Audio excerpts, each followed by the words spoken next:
నీళ్ళనడిగినా చెబుతుంది నేను సృష్టించిన వారెవ్వరే నా ప్రాణమా నిన్ను పోషించింది ఎవ్వరే నా ప్రాణమా నేను సృష్టించిన వారెవ్వరే నా ప్రాణమా నిన్ను పోషించింది ఎవ్వరే నా ప్రాణమా ప్రాణమా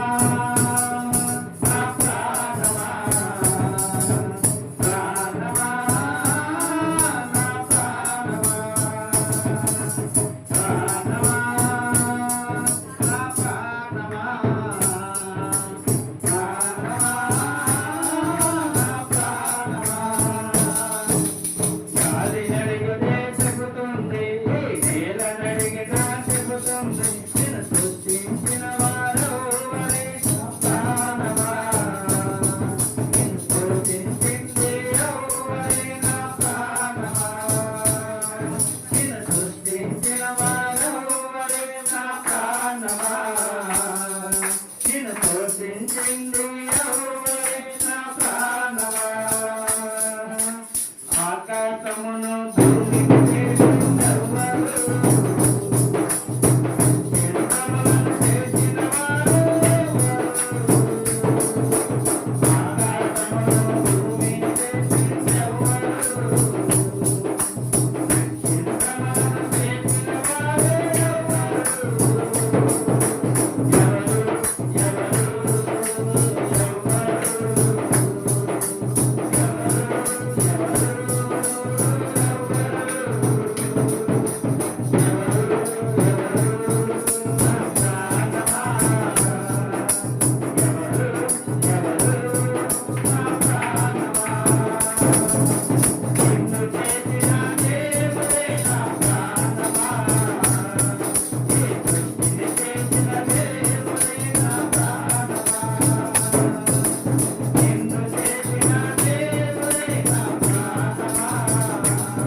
ముందు వీళ్ళు మనవాళ్ళు పాడతారు మన సంఘాలు ఇవ్వండి.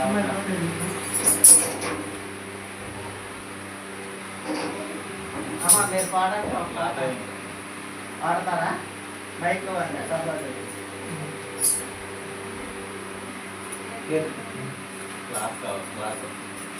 పాడు మీకు వచ్చిన పాట పాడండి.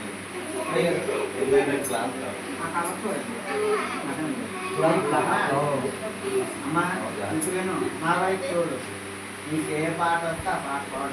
దేవుని వైపు వచ్చామ్మా, మనుషులు కాదు.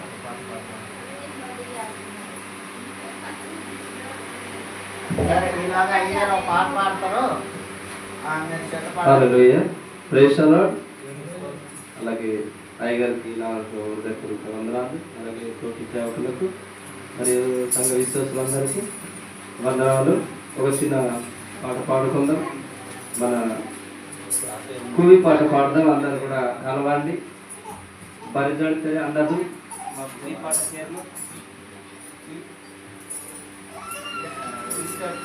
కూవి పాట కేర్లో పరిజడితే అందదు అయ్యా నే కుగ్గేరు ఫ్రీగా కుగ్గేరి ini aku kalau matanya aku gere karma aku gak maro karma करता है thank you Lord hallelujah జీవునయ్య తెసి సారు మరి విజయనగర ప్రాంతానికి జీవనోహ ఎంతో ప్రేమ మా దేవుని యొక్క ప్రేమ పొంద तामुसके मगे प्रेम की हलवा तेरे महापुरुष के मगे प्रेम की ही जलसी कनुक मारो ఈ ఐగారు వచ్చల పుంజాల అయి నెస్తాల అయి మా ఆర్య అయి కానీ మరి మా కుటుంబం నుంచి ఇచ్చే ప్రవాహాలని గనుక మహాపురు मंगे ಏನಾದ ಈ ಪ್ರತ್ಯಯ ಸೇನನಿ ಜೀವನಯತೆ ಸೇ ಎಂಜೆಂಜರ ಪಾಠ ಐ ಜೀವನಯತೆ ಸೇನೆ ಪಾಠ ಐ ಕೇರಹ ಮುಂದೆ ಕರ್ನ ದೇವ ಸ್ತೋತ್ರ ಹalleluya hallelujah जीवनयते से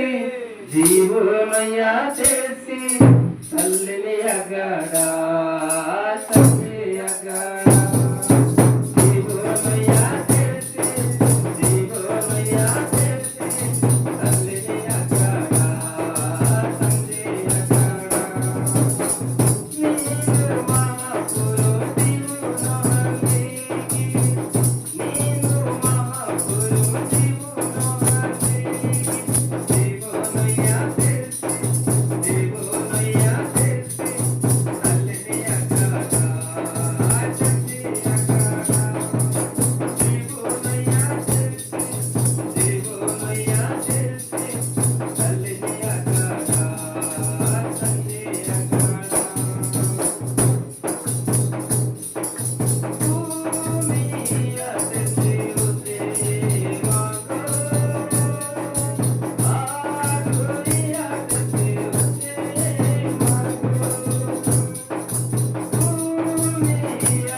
आगे रीस तो से मारा पुना नानी मारा लाग जाए नहीं पाई जाए नहीं माफ तो करे ये था ये नहीं हिल्ले देव स्तोत्रम तो का पाठ कर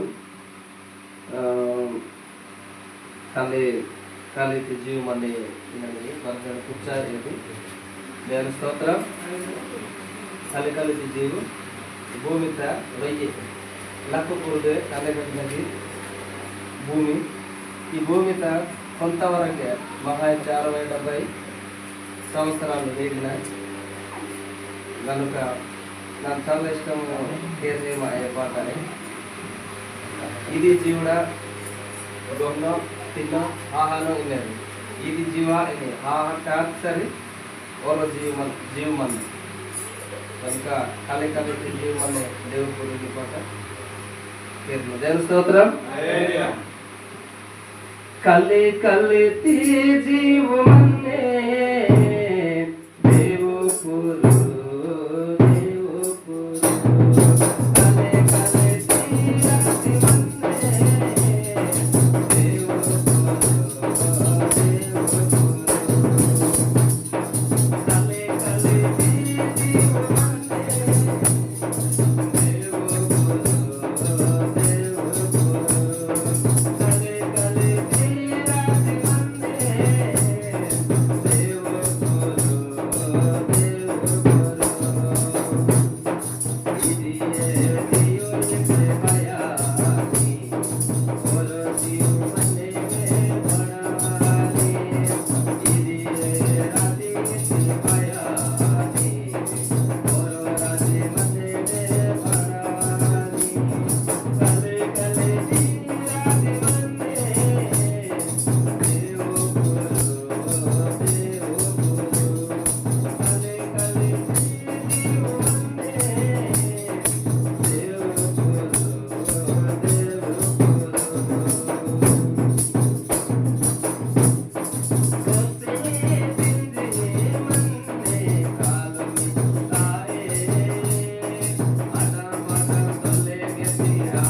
హల్లెలూయా.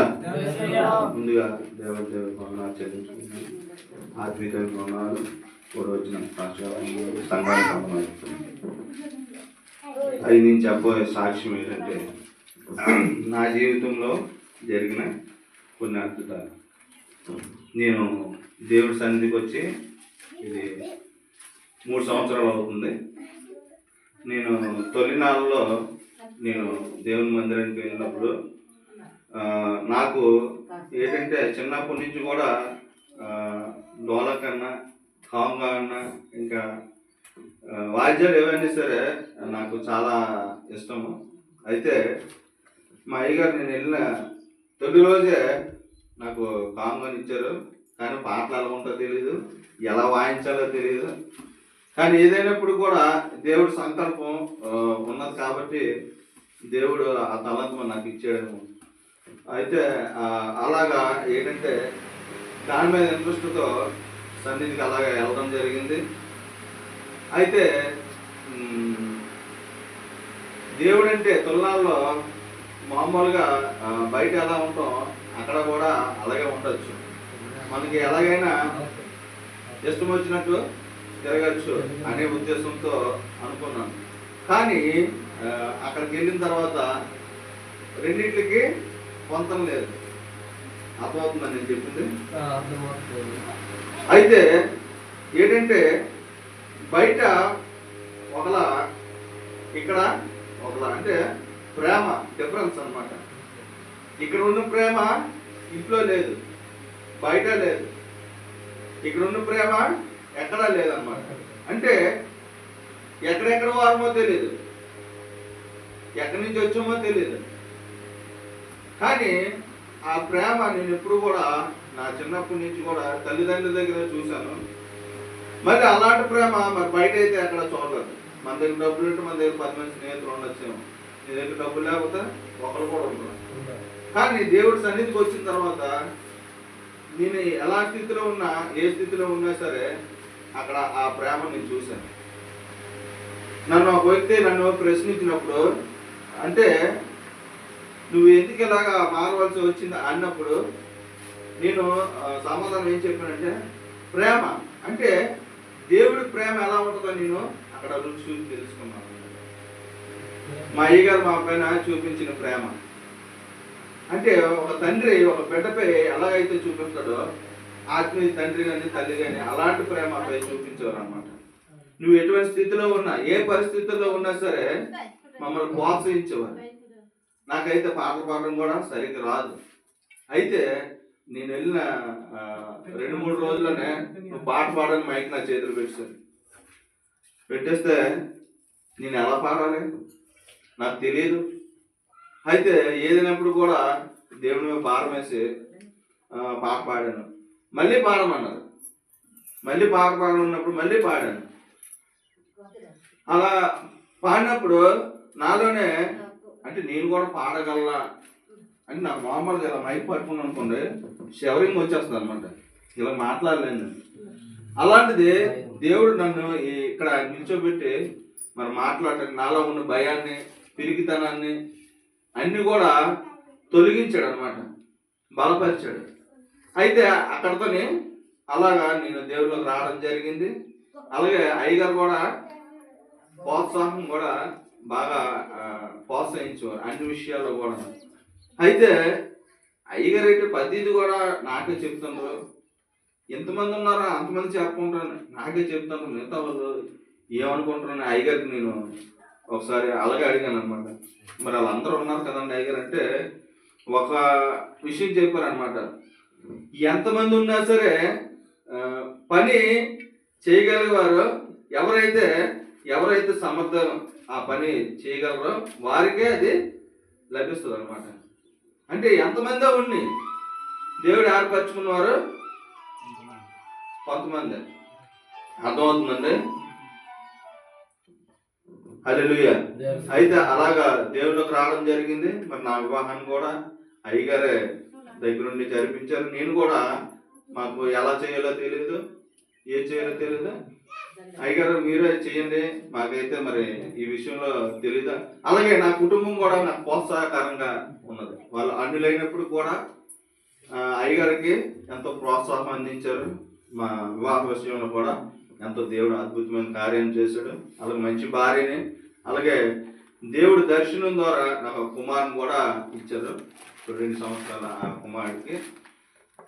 ఇంకా చాలా గొప్ప ఆశ్చర్యకరమైన కార్యాలు నా యందు చేశాడు దేవుడు.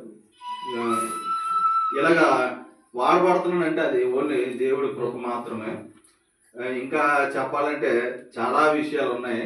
నేను ఇందులోకి రాక మునుపు అయితే అన్ని అలవాట్లు ఉండి, కానీ దేవుళ్ళలోకి వచ్చిన తర్వాత అంటే ఎలా ఉండాలి, మనం ఎలా నడుచుకోవాలి, దేవుడికి ఇష్టంగా ఉండాలంటే ఎలా ఉండాలి మనం అనేసి చెప్పినప్పుడు, అంటే ఇలా ఉంటే దేవుడికి ఇష్టంగా ఉండగలుగుతాము, ఇలా ఉంటే దేవుడు మనల్ని నడిపిస్తాడు అని దేవుడు అయ్యగారు మాట్లాడినప్పుడు, కానీ నా వ్యక్తిగతం అంతా కూడా మార్చుకున్నాను. నా తోటి సహోదరులు కూడా నేను అదే చెప్పాను అనమాట. ఒరే నువ్వేంట్రా ఎలా ఉండేవాడు, నువ్వు ఎలా మారిపోతే ఎలారా, మరి మాకు చాలా ఇబ్బంది అవుతుంది, మరి నువ్వు ఎలా మారిపోతే ఎలాగా అని వాళ్ళు అన్నప్పుడు నేను ఒకే మాట అన్నాను, నేను ఆయన ప్రేమను చూశాను, నేను బయట ఎక్కడా లేని ప్రేమను అక్కడ చూశాను.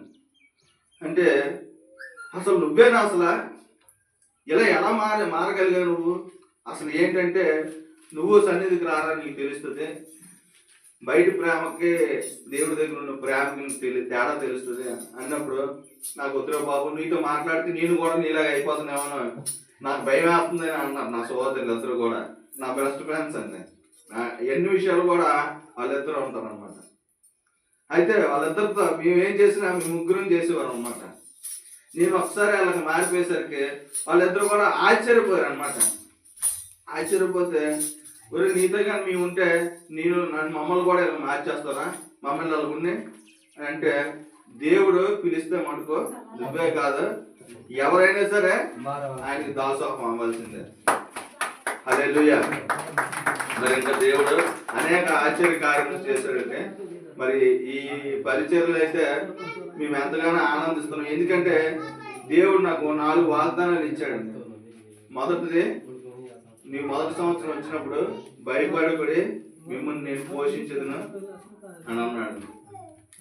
మా అమ్మ నాన్న చనిపోయారు, ఏదైనా మాకు చేయాలంటే మా అక్క మా బావగారు, మా తల్లిదండ్రులు అలా చూసారో మా అక్క బావ అలా చూస్తున్నారు.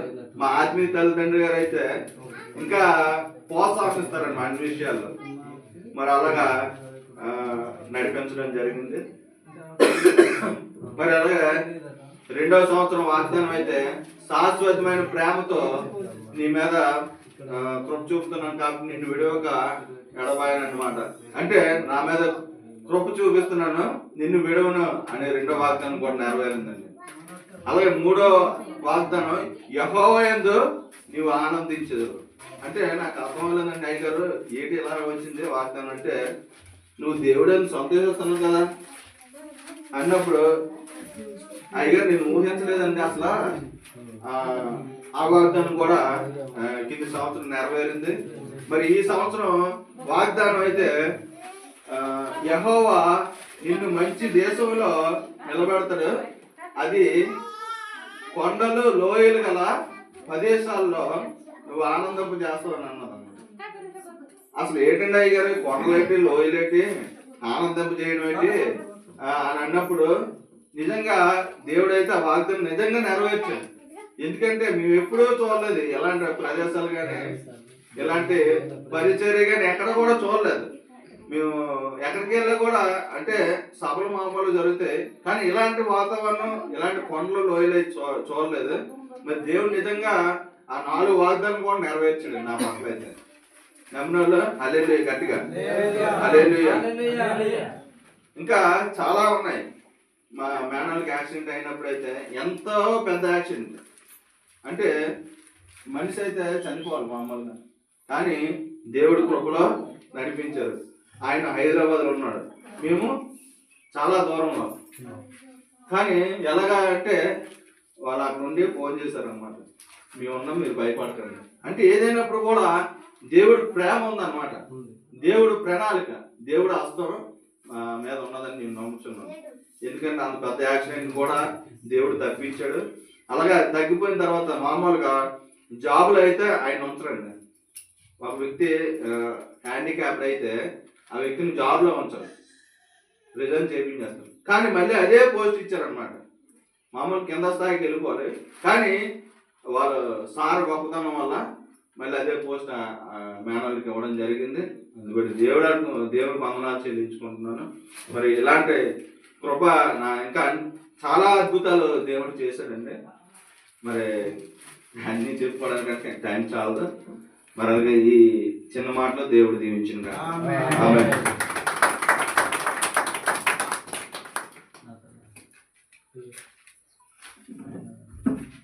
ఇలాగ ఎవరైనా వస్తే భీమాన్ని కూడా వంట పూర్తి చేసుకుని వచ్చామండి.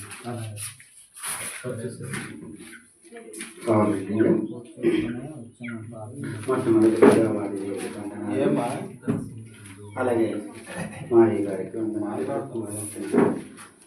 సాయి గారికి కూడా వందనాలు, సంఘటనకి వందనాలు. మరి నేను చెప్పిన సాక్ష్యం ఏంటంటే మా జీవితంలో ఎన్నో మేలులు దేవాలయాలు చేశారు. మరి మొట్టమొదటిగా నేను దేవుని నమ్ముకోవడం ఎలా జరిగిందంటే, మేము 3 అన్నదమ్ములు, 2 అక్క చెల్లెళ్ళు. అంటే 3 అన్నదమ్ములు, ఒక అన్నదమ్ముడు చనిపోయాడు ఫస్ట్. 2 అన్నదమ్ములు, 3 అన్నదమ్ములు, 2 అక్కలు కూడా ఉన్నారు. ఏం జరిగిందంటే మా తమ్ముడికి వివాహం జరిగింది. మా ఇంట్లో ఈరుబాబు ఉండేవారు. మా పెద్ద అన్నయ్య గారు చనిపోవడం, ఈరుబాబు అవడము. మా ఇంట్లో ఎప్పుడు గంట మోగేది తెలుసు కదా.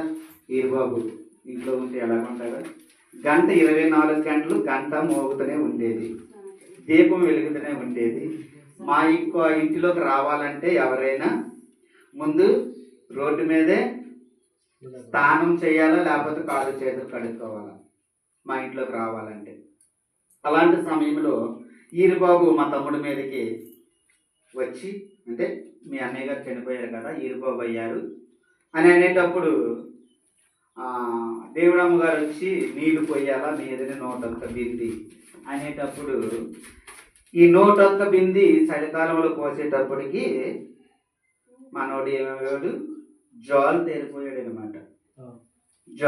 చలికి జాలు తేరిపోతే ఈరుబాబు మీదకి వచ్చాడు అని మా కుటుంబం అంతా అనేవారు. అలాగైన సమయంలో వివాహం కూడా చేయొద్దు అని చెప్పారు.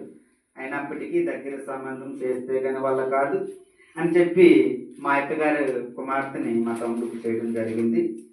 7 సంవత్సరాలు పిల్లలు లేకుండా ఉండేవాడు. ఒక 2 నెలలు, 3 నెలలు, 4 నెలలు గర్భిణి పోయేది. 4 నెలలు, 5 నెలలు వీణంతో ఉండేది అనమాట. 4 నెలలు, 5 నెలలు. మళ్ళీ ఇంకా 4వ నెల, 3వ నెల వచ్చేటప్పటికి మళ్ళీ గర్భం ధరించేది. మళ్ళీ 4 నెలలు, 5 నెలలు మళ్ళీ పోయేది, వీణంతో ఉండేది. అప్పుడు మా పిన్ని వాళ్ళు దేవుని నమ్ముకొని మా పిన్ని చెప్పింది, ఆయన ఎందుకు నువ్వు ఈ డాక్టర్ల దగ్గరికి అక్కడికి తిప్పుతావు కోడల్ని, దేవుని నమ్ముకో, దేవుని నమ్ముకుంటే గర్భఫలం నీకు కలుగుతుంది అని చెప్పినప్పుడు మా తమ్ముడు ఎలాంటి వాడంటే 24 గంటలు తాగుతూ, బిడీలు కాడుస్తూ, ప్యాకెట్ ఆడుతూ ఉండేవాడు. ఇవన్నీ తగ్గిపోతాయి, ఇవన్నీ చేయడానికి అవ్వదని మా తమ్ముడు వంక పెట్టి నేను రావడానికి అవ్వదనేవాడు. అయినప్పటికీ మా మరదలు, మా అక్కగారు పాప దేవుడి సన్నిధానంలోకి వెళ్ళడం జరిగింది. సేవకులు ఒకే మాట చెప్పారు, నువ్వు నమ్మకంగా ఉంటే సంవత్సరం అయినప్పటికీ నీ ఒడిలో కుమారుడు ఉంటాడు, దేవుని నమ్ముకో అని చెప్పినప్పుడు మా మరదలు దేవుని నమ్ముకోవడం జరిగింది. సంవత్సరం అయినప్పటికీ కుమారుడు పుట్టాడు. హల్లెలూయా. అప్పుడు ఎప్పుడైతే సంవత్సరం పోయినప్పుడు దేవుని నమ్ముకున్నాడు, దేవుని నమ్ముకున్న కుమారుడు ఎప్పుడైతే పుట్టాడో మాకి ఒక ఆలోచన, అందరూ అయితే జబ్బు వచ్చినప్పుడు దేవుడి దగ్గరికి, డబ్బులు అయిపోయినప్పుడు దేవుడి దగ్గరికి, సమస్యలు వచ్చినప్పుడు దేవుడి దగ్గరికి. కానీ మేము అలా కాదు. అవి చూసిన తర్వాత, ఆ కార్యం చూసిన తర్వాత దేవుని నమ్ముకోవాలని ఒక ఆలోచన. మా తమ్ముడు అన్నారు, అన్నయ్య వెళ్తే ముగ్గురు ఒకే బాటలో వెళ్దాం, ఒకే మార్గంలో ఉందా, నాతో పాటు మీరు కూడా దేవుని నమ్ముకుంటే మంచిది అని చెప్పినప్పుడు అవన్నీ 2 అన్నదమ్ములు కూడా, మా అన్నయ్య, నేను దేవుడి సన్నిధానంలో, మా తమ్ముడు నమ్ముకున్న తర్వాత సంవత్సరం పోయిన తర్వాత మేము దేవుడి సన్నిధానంలోకి వెళ్ళడం జరిగింది. వెళ్ళేటప్పుడు మా మా తల్లి కూడా మాతోనే కూడా దేవుని నమ్ముకుంది. మా నాన్న ఉండిపోయాడు దేవుని నమ్ముకోకుండా. ఉండిపోతప్పుడు మా చిన్నాన్న కబురు పెట్టేవాడు. మా నాన్న కబురు పెట్టి, తమ్ముడు నా 3 కొడుకులు అందులో దిగిపోయారు. అందులో దిగిపోయారు. మరి నాకి నేను చనిపోతే నాకి గురి ఎవరు తలగురి అని తెలుసు కదా, కుండ పట్టుకొని తిరుగుతారు కదా, అది ఎవరు పెడతారు? నా 3 కొడుకులు దాంట్లోకి వెళ్ళిపోయారు, దాంట్లో దిగిపోయారు. దిగిపోయినప్పుడు నాకు గొరి ఎవరు పెడతారు అని మా నాన్న ఎప్పుడు మా చిన్నాన్నతో గొడవ పడేవాడు. నా భార్యనా నా పక్కన లేక కాళ్ళతోనే కొడుకులతోనే దిగిపోయింది, అందులోకి దిగిపోయింది. నా భార్య నాకు ముద్దు పెట్టడానికి లేదు అని మా చిన్నాన్నతో చెప్పి మా నాన్న గొడవ పడేవాడు. అయితే మేము శుక్రవారం ప్రార్థన అవుతుంది, శుక్రవారం ప్రార్థనలో మేము ఉన్నాము. మా నాన్నకి సడానగా కాలు చేయి పడిపోయింది. కాలు చేయి పడిపోయిన తర్వాత అక్కడ ఆర్ఎంపీ డాక్టర్ ఉండేవారు మా ఊళ్ళో. ఆ డాక్టర్ దగ్గర తీసుకెళ్ళేటప్పుడు డాక్టర్ ఏం చెప్పారంటే, ఇంజెక్షన్ వేశారు, మందులు ఇచ్చారు, తీసుకెళ్ళిపోండి అన్నారు. అన్న తర్వాత మా తమ్ముడు వెనక్కున్నాడు. మా తమ్ముడు వెనక్కి ఉండేటప్పుడు, బాబు నువ్వు రా వెనక్కి అని చెప్పేసి మా అన్నయ్య మేము అందరం మా నాన్నగారికి తీసుకొని వెళ్ళిపోతున్నాం. అప్పుడైతే వాళ్ళు ఏమీ లేదు, ఆ రిక్షా తోపుడు రిక్షా ఉండేది, ఆ తోపుడు రిక్షా మీద కూర్చోబెట్టి మా నాన్నగారికి తీసుకెళ్ళిపోతుంటే ఆ యొక్క ఆర్ఎంపీ డాక్టర్ గారు మా తమ్ముడికి పిలిచి, అయ్యా ఇంటికి వెళ్ళే లోపు మీ నాన్న చనిపోతాడు, మీరు మటుకు జాగ్రత్తగా ఉండండి అని చెప్పినప్పుడు మాకు ఎలాగుంటుంది? మా తమ్ముడు వచ్చిన తర్వాత మాతో ఎవరితో చెప్పలేదు. మా తమ్ముడు ఒక దగ్గర ఉన్నాడు, మేము ఒక దగ్గరే. కానీ మేము వెళ్ళి మా ఇంటి దగ్గర పడుకుంటానంటే మా తమ్ముడు అంటున్నాడు, నా అన్నయ్య ఇక్కడే ఉండండి, నాకు ఎందుకు కానీ నాకు భయం వేస్తుంది, ఇక్కడే ఉండండి అంటున్నాడు. అంటే అప్పుడు ఏం పర్వాలేదు అని అంతే, లేదన్నయ్య ఇక్కడే ఉంటుంది. ఈ కంపౌండర్ ఏం చెప్పారు, ఈ డాక్టర్ గారు, ఇంటికి వెళ్ళే లోపే మీ నాన్న చనిపోతారని చెప్పినప్పుడు అప్పుడు నాన్న అన్నయ్య మనందరం కూడా నాన్న దగ్గర కూర్చొని ప్రార్థన చేద్దాం రండి అనేటప్పుడు అక్కడ మా పాస్టర్ గారు ఉండేవారు, అతను మా బావగారే. అతను సంఘం అంతా కూర్చొని మా నాన్న చుట్టూ కూర్చొని ప్రార్థన చేయడం మొదలుపెట్టాం. ప్రార్థన మొదలుపెట్టిన ఉదయాన్నింటికి మళ్ళీ మా తమ్ముడు గారు వెళ్ళి డాక్టర్ దగ్గరికి వెళ్దాము, డాక్టర్ ఏదో ఒకటి కబురు చెప్పమనేటప్పుడు వెళ్ళినప్పుడు అతను అనుకుంటున్నాడు, డాక్టర్ గారు చనిపోయిన కబురు వస్తుంది నాకు అని అతను అనుకుంటున్నాడు. ఇతను చక్కగా లెగిసి కూర్చున్నాడు. మా నాన్నగారు కూర్చునేటప్పుడు, నాన్న దేవుడికి బతికించాడు కదా, ఈ రాత్రి అంతా ప్రార్థన చేసాం, దేవుడికి బతికించాడు, మందిరంలోకి రా అంటే నేను రాను అంటున్నాడు. ఎలాగైనా నేను రావాలనేటప్పుడు ఫస్ట్ శుక్రవారం కదా జరిగింది, శనివారం ఆదివారం మా నాన్నకి చేతుల మీద తీసుకొని వెళ్ళాం మందిరానికి. మా నాన్నకి చేతుల మీద తీసుకెళ్ళేటప్పుడు ప్రార్థన చేయించుకో మళ్ళీ తీసుకొచ్చాము. 2వ వారము కర్ర పట్టుకొని నడిచి వచ్చాడు. మళ్ళీ 3వ వారము తనంతలో తాను నడిచి వచ్చేసాడు. పచ్చివాత ఒక కాలు ఒక చెయ్యి పడిపోయిన వ్యక్తి 3 వారాలకే దేవుడి సన్నిధానంలోకి రావడం జరిగింది. హల్లెలూయా. మా నాన్నగారు మరి పక్షవాత వచ్చిన వ్యక్తి 3 గంటల్లో చనిపోతారు, లేకపోతే 3 నెలలు, లేకపోతే 9 సంవత్సరాలు. డాక్టర్ గారు చెప్పిన మాట. మా నాన్న 9 సంవత్సరాలు బతికాడు. హల్లెలూయా, హల్లెలూయా.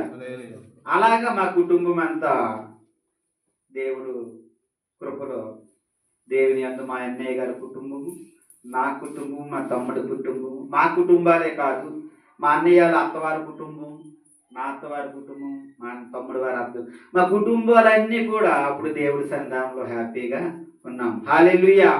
ఇప్పుడు మేము ఏది చేయాలన్నా, ఏది చేసుకోవాలన్నా, మరి అంతా దేవుడు నామలో ఒక వివాహం చేసుకోవాలన్నా, ఏది చేయాలన్నా దేవుని కృపలో మేమందరం సంతోషంగా సాగిపోతున్నాం. హల్లెలూయా. మరి మొన్నటి కాలంలో కొద్ది సమయంలో మా అన్నయ్య గారు చనిపోయారు. దేవుడు కృపలో దేవుడు సమాధి చేసాం. అలాగే మా తమ్ముడు గారు, మా అక్క గారు, మా తల్లి, మా తండ్రి మొత్తం అందరూ 4 చనిపోయారు. అంటే గ్యాప్ ఇచ్చి ఏదైనాప్పుడుగా దేవుడి దగ్గరికి వాళ్ళు వెళ్ళారు. హల్లెలూయా. చక్కగా దేవుడి సన్నిధానంలో ఉన్నాము. నష్టమైన కష్టమైన దేవుడి సన్నిధానంలో ఉన్నాం. హల్లెలూయా. మరి అటువంటి కృపని మాకు దేవుడు అనుగ్రహించారు. మరి అలాగే మా అయ్యగారి విషయంలోకి వచ్చినప్పుడు మా అయ్యగారు మన సంఘంలో అయితే మరి ఏ సేవకులైనా సంఘస్థులకి ఎక్కువ ఏది బాధ్యతలు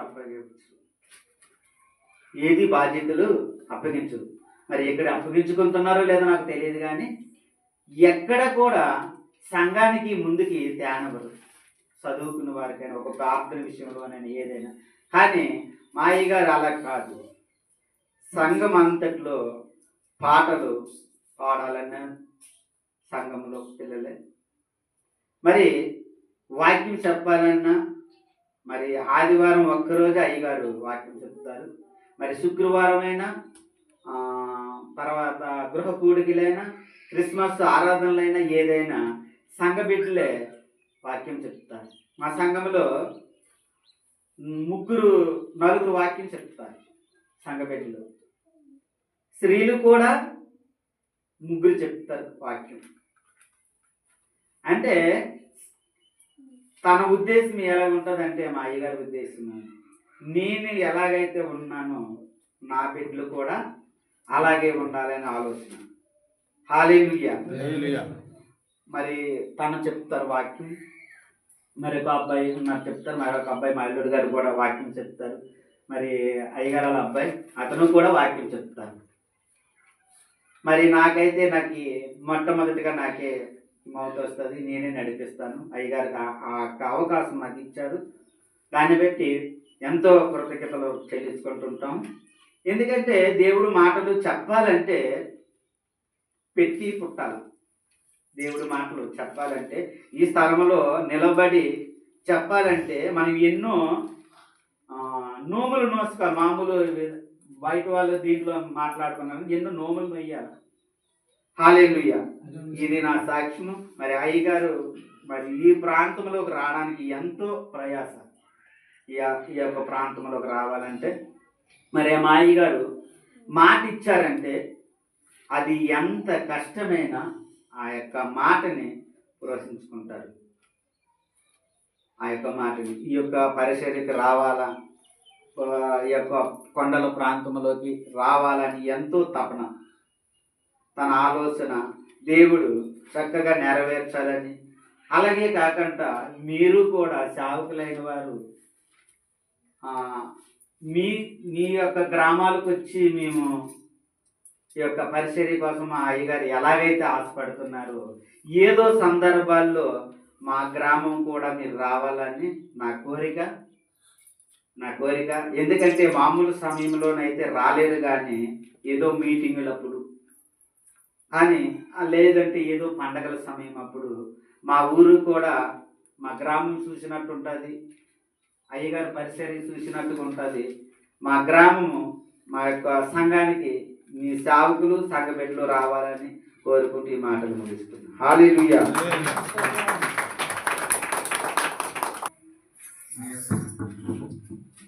దావీదులా కొత్త కీర్తనలతో గానము స్తుతి గానము చేసెదను.